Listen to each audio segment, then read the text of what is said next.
அன்பார்ந்த இறை மக்களை அனைவருக்கும் வணக்கம். தவக்காலம் என்பது அருளின் காலம். இந்த ஆண்டு தவக்காலத்தை நாம் துவங்கி இருக்கிற இந்த நேரத்தில் கடவுளுடைய அருளை நாம் நிறைவாக பெற்றுக்கொள்ள இந்த தவக்காலத்தில் நாம் நம்முடைய பயணத்தை தொடங்குவோம். ஒவ்வொரு தவக்காலத்தின் வெள்ளிக்கிழமைகளிலும் சிலுவை பாதைகளை நாம் செய்கின்றோம், தியானிக்கின்றோம். இந்த சிலுவை பாதை இயேசுவினுடைய கல்வாரி நோக்கிய பயணத்தை நமக்கு சுட்டி காட்டுவதோடு கிறிஸ்தவ வாழ்வினுடைய பயணத்தையும் நமக்கு அறிவுறுத்துகின்றது.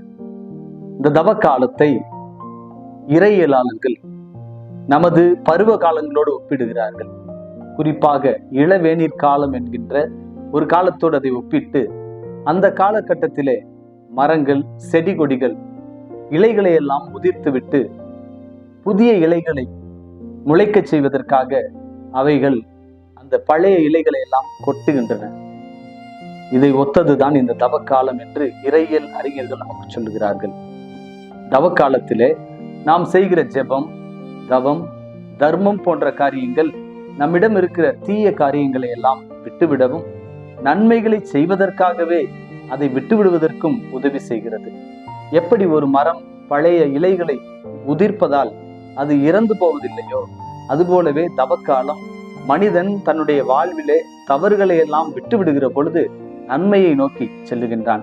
எனவே இந்த தவக்காலத்திலே நாம் இப்படிப்பட்ட ஒரு உணர்வோடு நம்மிடம் இருக்கிற பழைய பாவ இயல்புகளை எல்லாம் களைந்துவிட்டு புதிய புனித இயல்புகளை பெற்றுக்கொள்வது நல்லது. இந்த தவக்காலத்திலே 3 விதமான செயல்களை செய்ய திரு அவை நமக்கு அறிவுறுத்துகிறது. 1, ஜெபம். கடவுளோடு உரையாடுவதே ஜெபம்.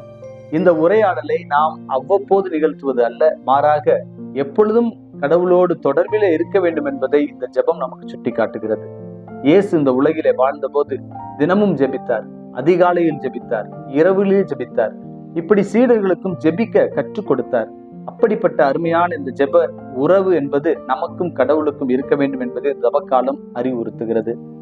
2வதாக தவம் செய்தல்.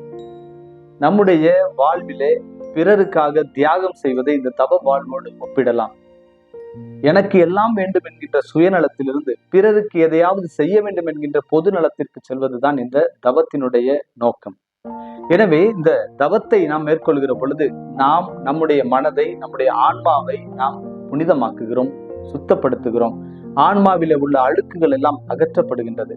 எனவே தவ வாழ்வு வாழ்வது என்பது முதலிலே பிறர் நலத்தோடு கூடிய ஒரு சிந்தனையை பெற்றுக்கொள்வது.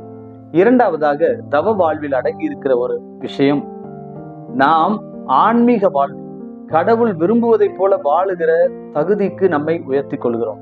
இந்த 2ஐயும் நாம் செய்கின்றோம். 3வதாக நாம் செய்கின்ற தர்மம்.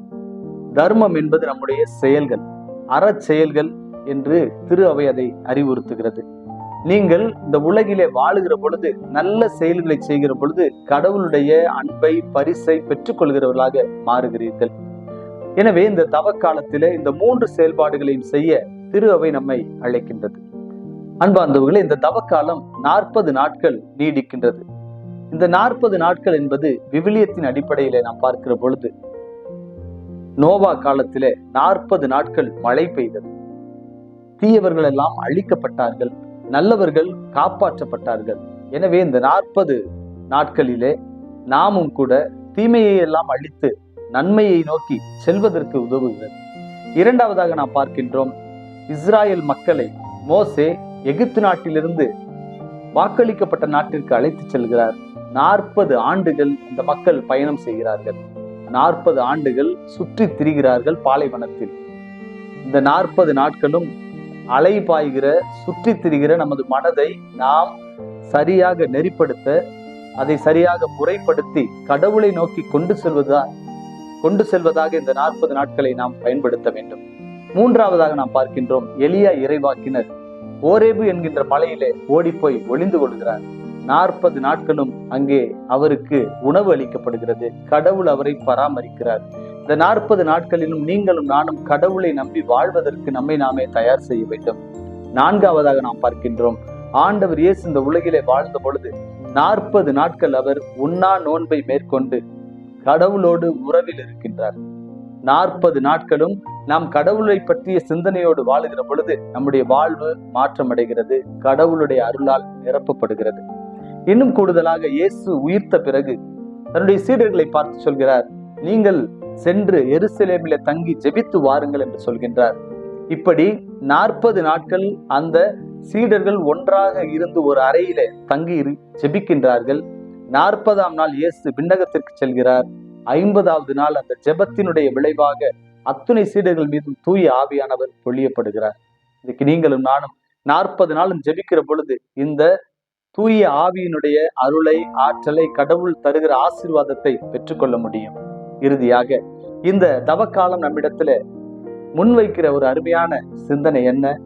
நீங்கள் இயேசுவை எவ்வளவு தூரத்துல பின்பற்றி கொண்டிருக்கிறீர்கள்? இயேசுவுக்கு அருகிலா அல்லது இயேசுவை விட்டு ரொம்ப தூரத்திலா என்பதை சிந்திக்க நம்மை அழைக்கிறது. சிலுவை பாதைகளிலும் சடங்குகளிலும் மட்டும் பங்கெடுப்பதால் நம்முடைய கிறிஸ்தவ வாழ்வு முழுமை பெற்று விடாது. தவ காலத்தில பலர் தவம் இருக்கிறார்கள், வேண்டியது கிடைக்கும் என்பதற்காக, அல்லது கிடைக்க வேண்டியதை நோக்கி தவம் இருக்கிறார்கள். ஆனால் நீங்களும் நானும் தவம் இருக்க வேண்டியது கடவுளை நோக்கி, கடவுளுக்கு அருகிலே செல்வதற்காக. எனவே இப்படிப்பட்ட ஒரு மனநிலையோடு நம்முடைய வாழ்வை நாம் ஆராய்ந்து பார்ப்போம். இந்த தவ காலத்தில நாம் எவ்வளவு தூரத்தில் இயேசுவோடு பயணம் செய்கிறோம்? நெருக்கமாகவா அல்லது தொலைவிலா என்கின்ற சிந்தனையிலே நீங்கள் இந்த தவக்காலத்தில சிந்தித்து செயல்பட உங்களை அன்போடு கேட்டுக்கொள்கின்றேன்.